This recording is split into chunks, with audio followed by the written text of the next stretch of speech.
జగన్ గారికి తెలిసే జరిగిందా ఇదంతా? ఎందుకంటున్నానంటే ఏదైతే అమరావతి గురించి, అమరావతి రాజధాని ప్రకటన గురించి జగన్ గారికి తెలిసే జరిగిందంటారా? ఏదైతే వేటూ న్యూస్ కాన్క్లేవ్ ఏదైతే జరుగుతుందో దాంట్లో వైఎస్ఆర్సీపీ తరపున ప్రతినిధులుగా సజ్జల గారు అలాగే బొగ్గన గారు పాల్గొంటే రిపోర్టర్ అడిగిన ప్రశ్నలకి వాళ్ళు సమాధానాలు ఇచ్చారు. అమరావతి గురించి, రాజధాని గురించి ఎలా అంటే సంచలనమైనటువంటి సమాధానాలు అని చెప్పాలా. ఎందుకంటే రాష్ట్రంలో ఇప్పటి వరకు జరుగుతుందో ఎత్తు అయితే కనుక వీళ్ళు చెప్పిన సమాధానాలు చూస్తే కనుక మరో ఎత్తు అని చెప్పాలా. మరి ఇంత పెద్ద విషయాన్ని అంత సింపుల్గా టూకీగా చెప్పేసిన వాళ్ళిద్దరు చెప్పిన సమాధానం జగన్ గారికి తెలిసే జరిగిందంటారా ఇదంతాను అనేది నా అనుమానం. ఫస్ట్ అయితే లైక్ చేయండి, విషయం అని చెప్తా. లైక్ చేయండి, లైక్ చేస్తే ఎక్కువ మందికి ఇన్ఫర్మేషన్ షేర్ అవుతుంది, నాకు మోటివేషన్ ఉంటుంది. కొత్తగా మన ఛానల్ చూస్తే పక్కాగా సబ్స్క్రైబ్ చేయండి.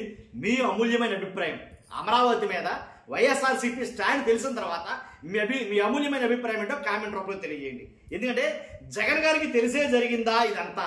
వాళ్ళు మాట్లాడిన మాటలన్నీ, వాళ్ళు చెప్పినటువంటి విషయాలన్నీ కూడా జగన్ గారికి చెప్పమన్నట్టే చెప్పారా, లేకపోతే జగన్ గారిని సంప్రదించారా లేదా వాళ్ళు మాట్లాడిన మాటలు జగన్ గారికి తెలుసా లేదా అనేది నాకు ఆనందం. కాబట్టి నాకు అనుమానం. కాబట్టి ఇంతలో విషయం ఏంటంటే ఆనందంతో మాత్రం ఆ ప్రాంత రైతులందరూ ఉన్నారు. వాళ్ళందరికీ చాలా ఆనందమే. నిజం. ఎందుకంత ఆనందం అంటే కనుక ఏదైతే మూడు రాజధానులు అని జగన్మోహన్ రెడ్డి గారు అన్నారో ఆ దెబ్బతో నిజంగా అమరావతి ప్రాంతం అందరూ దిగాలు పడిపోయారు. నిజంగా 3 రాజధానులు అన్నారేంటి ఈయన జగన్మోహన్ రెడ్డి గారు? ఇప్పుడు మనకు మోసమేమైనా జరుగుతుందంటావా? తీరా మనం భూములు ఇచ్చేసాం చాలా మటుకి, వాళ్ళ మాటలన్నీ మనం భూములు దారాదత్తం చేసేసాం. కాబట్టి ఇప్పుడు మనం మోసపోతామా, మనం అన్యాయం అయిపోతామా అని లేనిపోయిన అనుమానాలు ప్రారంభమైనవి అమరావతి రైతుల్లో. దానికి అగ్నికి ఆజ్యం తోడైనట్టు ఏంటి దుష్ప్రచారాలు ఒకటి ఏంటి, ఇక మీ భూములు అయిపోయినట్టే, మీరు ఇంకెందుకు పనికిరారు, కాబట్టి ఇంక అమరావతి డెవలప్ అవ్వదు, ఇంక ఆగిపోతే అలా ఇలా చాలా అయితే ప్రచారాలు కనపడేసరికి లేనిపోయిన అనుమానాలన్నీ పెరిగిపోయిన అమరావతి రైతుల్లో. దాంతో కక్ష కట్టి పగబట్టి వైఎస్ఆర్సీపీని ఓడించారు. ఇది నిజం. వైఎస్ఆర్సీపీ ఓడిపోవడానికి ప్రధాన కారణం ఇది కూడా ఉండొచ్చు. ఎందుకంటే అమరావతి రైతులకు నచ్చలా వాళ్ళు చేసిన పని. ఏంటంటే వైఎస్ఆర్సీపీ తీసుకున్న స్టాండ్ నచ్చలా. కానీ వీళ్ళు అనుకున్నది వేరు, వాళ్ళు ఆలోచించింది వేరు. వైఎస్ఆర్సీపీ పార్టీ తరఫున వాళ్ళు అనుకున్నది వేరు. అభివృద్ధి అంతా ఒకే చోటు ఉంటే కనుక ఏదో మళ్ళీ హైదరాబాద్లో తయారవుతుంది, ఆంధ్రప్రదేశ్ మరో హైదరాబాద్గా మారుతుంది. కాబట్టి అభివృద్ధి అనేది వికేంద్రీకరించాలి, విభజించాలి అని వాళ్ళు ఆలోచించారు. సో అది కాస్త బెడుచుకొట్టి వాళ్ళకేమో అది మొత్తం దాని ప్రభావం ఎంత ఇంపాక్ట్ అంతా వాళ్ళ మీద చూపించారు. కాబట్టి ఆ అమరావతిలో రైతులు మాత్రం చాలా నిరుత్సాహపడ్డారు జగన్ గారు ఆ విషయంలో, ఆయంలో. కానీ ఇప్పుడు జగన్ గారు ఏదైతే చెప్పమన్నారో వీళ్ళు అలా చెప్పారో ఏంటో తెలియదు, కానీ అమరావతిలో మాత్రం చాలా మంది సంతోషంగా ఉన్నారు.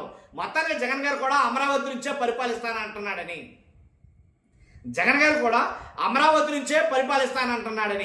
ఈ ఆనందం రైతులకి అమరావతి ప్రాంత ప్రజలకు ఉంటే, అలాగే వైసీపీ తీసుకున్న స్టాండ్ తోటి ఆందోళనలో పడ్డారు కూటమి నేతలని చెప్పాలి. వాళ్ళకి ఆందోళన ఎందుకంటే కనుక ఇదేంటిది ఇద్దరికి మళ్ళీ ఇటు వచ్చారేమో, లేనిపోయింది మనకున్న స్టాండ్ అది ఒకటే.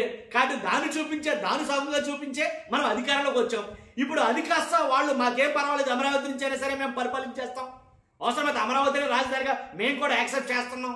కాబట్టి ఇక్కడ నుంచి అమరావతిని రాజధానిగా చేసుకుని మిగిలిన 2 ప్రాంతాలు అంటే ఆంధ్రప్రదేశ్ని 3 ప్రాంతాలు విభజించి మిగిలిన 2 ప్రాంతాలు కూడా మేము అభివృద్ధి చేస్తాం అని అంటా ఉంటే ఆందోళన కాకపోతే ఏముంటుంది కూటమిలో.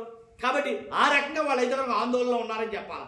కాబట్టి వాళ్ళందరూ ఆందోళన పడ్డారంటే ఒక అర్థం ఉంది. టీడీపీలో అలాగే జనసేనలో ఆందోళన అంటే ఒక రకంగా అర్థం ఉంది. ఈ మీడియాకి ఏమైతే నాకు అర్థం కాల. మీడియాకి మరి ముఖ్యంగా ఎప్పుడైతే అమరావతి గురించి స్టాండ్ కొంచెం మార్చి చెప్పారు వైఎస్ఆర్సీపీ వాళ్ళు, మాకు కూడా ఇష్టమేనండి, ప్రజలకు ఏది ఇష్టమైతే మాకు అదే ఇష్టం, మేము ఒక రకంగా ఆలోచించాం, మీరు ఇంకో రకంగా ఆలోచించారు, సో మీరు అన్నది ఓకే, అలాగే చేద్దాం, అమరావతిని రాజధానిగా ప్రకటిద్దాం, అమరావతి నుంచే పరిపాలిస్తాం, జగన్ గారు కూడా అక్కడి నుంచే పరిపాలిస్తారు, అక్కడి నుంచే రాష్ట్రం అంతా అభివృద్ధి చేస్తారు, మూడు విభాగాలుగా విభజించి అని ఓకే అంటే కనుక వీళ్ళకి మన మామూలుగా ఎలా అంటే టీడీపీ అదే ఒక రకమైన ఒక వర్గానికి సంబంధించిన మీడియాకి ఎలా అంటే కనుక మన వాళ్ళు తారులు ఎత్తేస్తున్నారు. నిజంగా ఈ ప్రకటన వచ్చిన కాడి నుంచి ఈ సజ్జల గారు బొగ్గర్ గారు ఏనాట అన్నారో కానీ అప్పటి నుంచి మాత్రం సోషల్ మీడియాలో ఓ గుబులు పుట్టింది.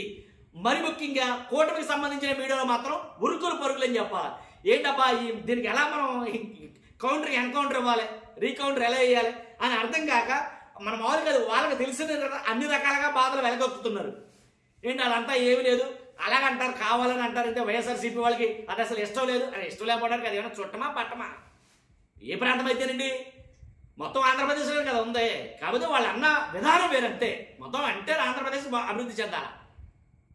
కాబట్టి ఒక రకమైన కొన్ని పత్రికలు కావచ్చు, కొన్ని మీడియా ఛానల్ కావచ్చు, నిజంగా వాళ్ళకి అసలు తిన్న తరగట్లా, అంత బాధపడుతున్నాను నిజంగా.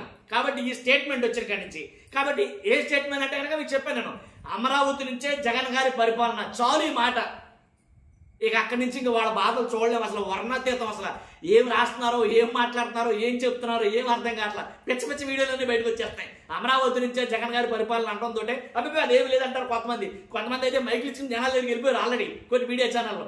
నిజంగా మిమ్మల్ని చాలా బాధ పెట్టాడు కదా జగన్ గారు, మిమ్మల్ని చాలా బాధ పెట్టాడు జగన్ గారు అని అడుగుతుంటే బాధ పెట్టాడు అనకపోతే వాళ్ళు మాత్రం ఏమంటారు, నాకు బాధే కలిగింది అప్పట్లో.